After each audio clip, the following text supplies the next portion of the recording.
Hello there, and welcome to the Zoom sessions for my book, The Self-Harming Pacifist, which was published in 2020, and but written over the years since 2008, based on my experience with depression and my thought processes and coming to terms with who I am, really, and who I am inside. So previously on the Self-Harming Pacifist, last time we looked at things that you can do, and it's about being kind to you. In this track number 9 in the book, that is, we're talking about, there's a surrealist prologue, and then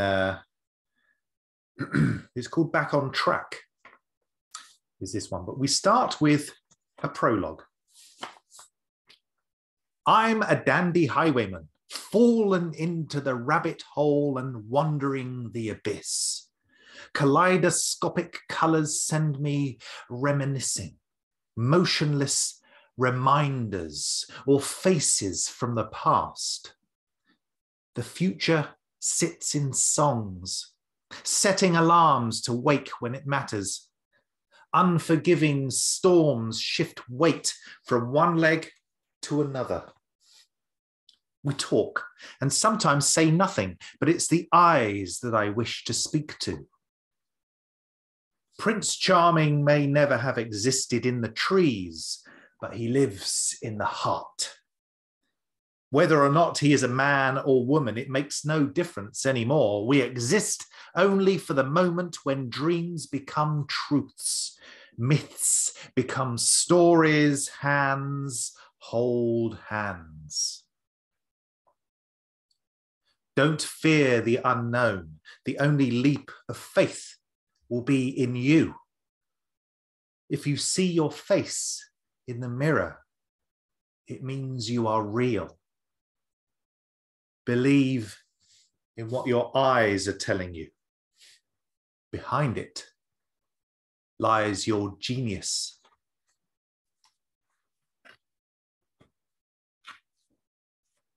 Track 9, Back on Track. I've always had an idea that I wanted to be a highwayman exactly like Adam and the Ants. You know, the 1980s pop star who was a dandy highwayman and a Prince Charming. If you don't know, check out YouTube for some nostalgic fun.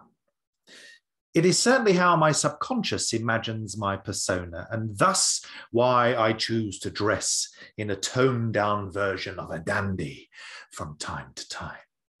I often wear a trilby hat, and most often wear a tie with my shirt to work when other colleagues don't bother anymore. I use this as my uniform that reflects a little quirkiness to my character.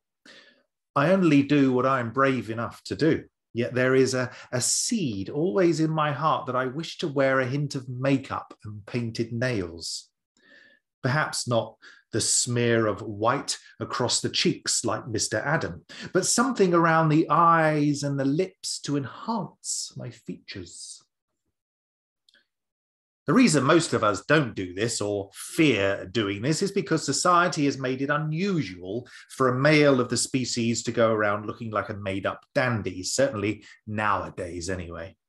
We talk about the male and female divide from the women's point of view almost all of the time, and rightly so, because it is the women who have been made second-class sexual objects since the birth and rise of organized religion. However, there are some men out there crying to the skies for gender equality, and in achieving this, to be allowed to express themselves as they wish without also being judged. I often ask myself why most men that I see here in the town where I live, in Kent, behave like a typical bloke, while I, in my hat and coat and ties and cravats, stand out as something different. While I stand out, most men my age blend in with the uniform of tracksuit bottoms and glowing white trainers. So I'm the oddball. Really? I'm not blindly following the crowd, and I know who I am. For me, the odd ones are those who wish to look exactly like somebody else.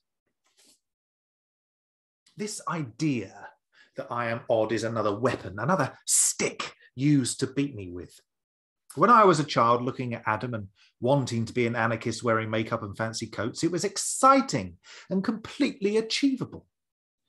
But then something happened. School, venturing into a larger world, a slow dawning that you are average, the lowering of expectations and putting you safely into the cog of the economy.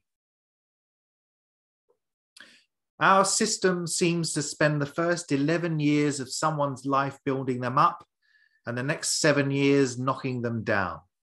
After that, you're on your own. Welcome to the world. Don't make a fuss. Do not pass go and do not collect £200. Getting older has given me a license to really be me.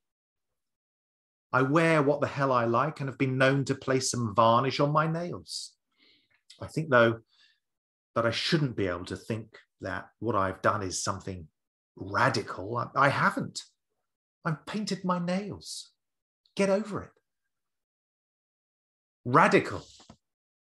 Now, radical would be painting slogans over bald-headed men in tracksuit bottoms, telling them to wake the hell up.